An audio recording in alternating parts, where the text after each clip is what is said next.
Welcome to அம்மாவின் kitchen. அம்மாவின் கிச்சனில் முதல் முறையாக இந்த வீடியோ பார்க்குறவங்க சப்ஸ்கிரைப் பண்ணிவிட்டு பக்கத்தில் ஆல்ன்ற பெல் பட்டனை கிளிக் பண்ணுங்கள். அப்போ நம்ம போடுற வீடியோ உடனே உங்களுக்கு வரும். இந்த வீடியோவில் ஆரோக்கியமும் உடல் வலிமையும் நிறைந்த எள்ளு பொடி செய்ய போகிறேன். எப்படி செய்யறதுன்னு பார்க்கலாம் வாங்க. முதல்ல ஒரு வானல் வச்சுட்டோம். வானலில் நான் கருப்பு எள்ளு 100 கிராம் எடுத்திருக்கேன். நல்லா வானல் காஞ்ச உடனே இந்த எள்ளை நம்ம அந்த வானலில் கொட்டிடுவோம். நம்ம வானல் காஞ்ச உடனே ஃப்ளேமை குறைச்சி வச்சுக்கணும். ஏன்னா ஃப்ளேமை குறைச்சி வச்சாதான் நம்மளுடைய வறுபடுற பதம் கரெக்டாக வரும். வெள்ளை எள்ளோட கருப்பு எள்ளு இன்னும் சத்துக்கள் நிறைந்தது, கால்சியம் அதிகமானது.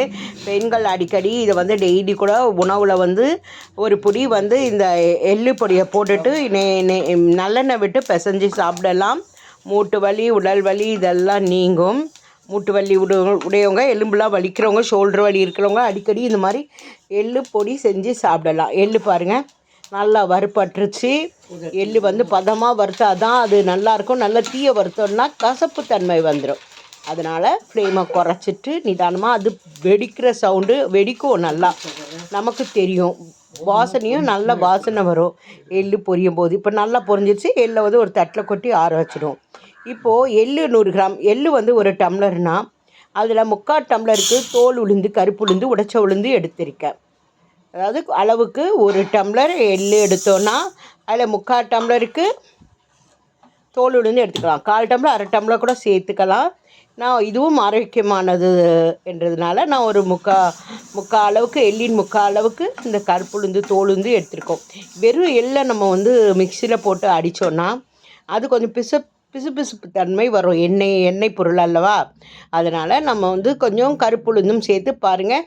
உளுந்தும் நல்லா நம்ம ஃப்ளேமை குறைச்சி வச்சு தான் வறுக்கணும், இல்லாட்டி தீஞ்சிரும். அதனால் பார்த்து வறுக்கணும். நம்ம அது அரோமா முக்கா இது இருக்கும்போதே அதை நம்ம எடுத்துடலாம். அந்த சூட்லேயே மறுபடியும் அது நல்லா வறுப்பட்டுடும். அதுக்கும் வறுப்படும் போது நல்லா வாசனை வரும் நம்மளுக்கு.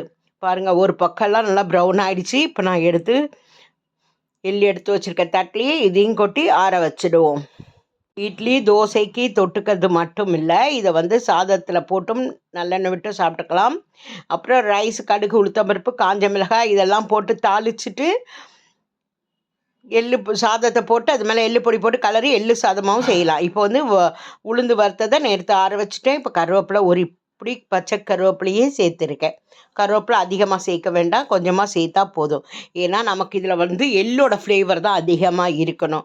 கருவேப்பிலை நம்மளுடைய கொஞ்சம் அதோடைய டேஸ்ட்டு மருத்துவத்தன்மைக்காக கொஞ்சம் சேர்த்துருக்கேன். இப்போ கருவேப்பிலையும் நிறைய தீ வச்சு பொரியணும்னு இல்லை, அந்த வானலோட சூட்லேயே கருவேப்பிலையும் பொரிஞ்சிடும் பாருங்கள். ஆனால் நம்ம எண்ணெய் ஊற்றாம பச்சை கருவேப்பிலை இருக்கும்போது அது நமக்கு கலர் மாறாது, ஓரளவுக்கு கொஞ்சம் இருக்கும். நமக்கு அது பொரிஞ்சிச்சுன்னா தெரியும், தொட்டு பார்த்தாலே தெரியும். அந்த அளவுக்கு நம்ம எடுத்துகிட்டு அதையும் கொட்டி ஆற வச்சுடுவோம் தட்டில். கருப்பு தோல் உளுந்து, கருப்பு எள்ளு, கருவேப்பிலை இதெல்லாம் சேர்க்கறதுனால இது மிகவும் ஆரோக்கியமான பொடி. இப்போது இதையும் கருவேப்பிலையும் நம்ம ஏற்கனவே ஆற வச்சதில் போட்டு ஆற வச்சுருவோம். இப்போது நம்ம காரத்துக்கு தேவையான அளவுக்கு நான் ஒரு 18 காஞ்ச மிளகாய்க்கு எடுத்திருக்கேன், நீட்டு மிளகாய் எடுத்திருக்கேன். இது எங்களுக்கு இந்த எள்ளு பொடிக்கு காரம் சரியாக இருந்துச்சு. நீங்கள் எடுக்கிற மிளகாயின் காரத்தன்மைக்கு ஏற்ப நீங்கள் சேர்த்துக்கோங்க. குண்டு மிளகாயாக இருந்தால் கம்மியாக சேர்த்தாலே போதும். இந்த மிளகாயை சேர்த்து நான் பொடி பண்ணி சாப்பிட்டு பார்த்தேன், கரெக்டாக இருக்குது. 18 காஞ்ச மிளகாய்க்கு போட்டு இதை நல்லா அந்த வானலோட சூட்டிலேயே நல்லா இது செவந்துடும். இதையும் ரொம்ப ஃப்ளேமை குறைச்சி வச்சு, நம்ம வானல் காஞ்சாலே போதும், நம்ம ஸ்டவ்வை குறைச்சி வச்சுட்டே இதெல்லாம் வறுத்துடலாம். நம்ம ஒன்றா வறுத்தோம்னா அதனுடைய ஒன்றா வறுப்படுறது ஒன்று ஒரு வறுப்படுற நேரம் வேறு மாதிரி இருக்கும். அதனால் நம்ம ஒன்றா தனித்தனியாக வறுத்து எடுத்துக்கலாம். இப்போது மிளகாயும் நல்லா வறுப்பட்டுருச்சு. நிறைய நெடி வர்ற மாதிரி வறுக்க வேண்டாம், ஃப்ளேமை குறைச்சிடலாம். இன்னும் கேட்டிங்கன்னா உங்களுக்கு இதுவாக இருந்தால் இதில் கல்லுப்பு சேர்த்து கூட வறுத்தோன்னா கொஞ்சம் இதனுடைய காரத்தன்மை நெடி வர்றது கம்மியாக இருக்கும். நான் லேசாக பாருங்கள் தீயை குறைச்சிட்டு இப்போ நிறுத்திட்டேன், வறுத்துட்டேன். இப்போ அடுத்தது இதுக்கு நமக்கு பெருங்காயம் சேர்க்க போகிறேன். நான் கட்டி பெருங்காயம் சேர்க்க போகிறேன். நம்ம தூள் பெருங்காயத்தோட கட்டி பெருங்காயம் சேர்க்கும்போது அதனுடைய ஃப்ளேவர் வாசனை நல்லாயிருக்கும். இப்போ பாருங்கள், நல்லா ஒரு 2 கோழி குண்டு அளவுக்கு பெருங்காயம், கட்டி பெருங்காயத்தை எடுத்து ஒரு ஸ்பூன் எண்ணெய் விட்டு அதில் நல்லா பொரிய விட்டு எடுக்கலாம். உங்களுக்கு முதல்ல போடும்போதும் அதுக்கப்புறம் அது பொரிஞ்ச போதும் நல்லா வித்தியாசம் தெரியும். இதுவும் கொஞ்சம் லைட்டான சூட்லேயே இருந்தால் போதும், பொரிஞ்சிடும். பாருங்கள், நல்லா நம்ம கலரி விட்டுக்கிட்டே வருவோம். மிளகாயும் நம்ம வந்து ஏற்கனவே வறுத்த எள்ளு உளுத்தம்பருப்பு ஆற வச்சதில் போட்டு ஆற வச்சுடுவோம். பாருங்கள், சுற்றிலும் நல்லா பொரிஞ்சிடுச்சு. கட்டி பெருங்காயம் இதையும் எடுத்து நம்ம ஆற வச்சுருவோம். நல்லா இது இப்போ இது பருப்பெல்லாம் நல்லா ஆறின பிறகு தான் அரைச்சாதான் நல்லாயிருக்கும். அதனால் நல்லா ஒரு பிளேட்டில் கொட்டி நல்லா ஆறின பிறகு இதை நம்ம முதல்ல மிளகாயை போட்டும் அரைச்சிட்டு அப்புறம் போட்டுக்கலாம். அரைச்சிட்டு அப்புறம் இந்த பருப்பெல்லாம் கொட்டிக்கலாம். நான் இப்போ எல்லாமே ஒன்றாவே கொட்டி அரைச்சிட்றேன்.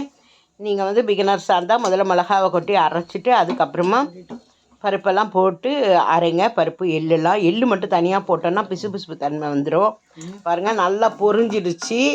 இப்போது நம்ம இந்த கட்டி பெருங்காயத்தை எடுத்துருவோம்.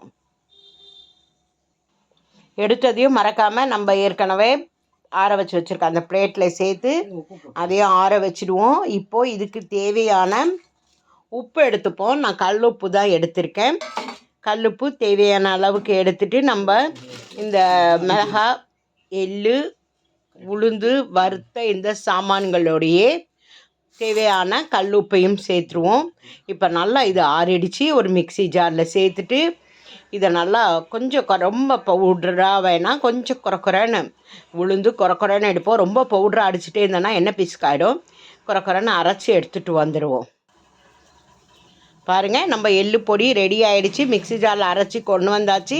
இப்போது நம்ம இதை கொஞ்சம் ஆற விட்டுட்டு நல்லா ஒரு டப்பாவில் போட்டு அடைச்சி வைப்போம். இந்த வீடியோ உங்களுக்கு பிடிச்சிருந்தாலும் நீங்கள் லைக் பண்ணுங்கள், கமெண்ட் பண்ணுங்கள். சப்ஸ்கிரைப் பண்ணாமல் வீடியோ பார்க்குறவங்களாம் சப்ஸ்கிரைப் பண்ணி அம்மாவின் கிச்சன் சேனலுக்கு சப்போர்ட் பண்ணுங்கள். தேங்க்ஸ் ஃபார் வாட்சிங்.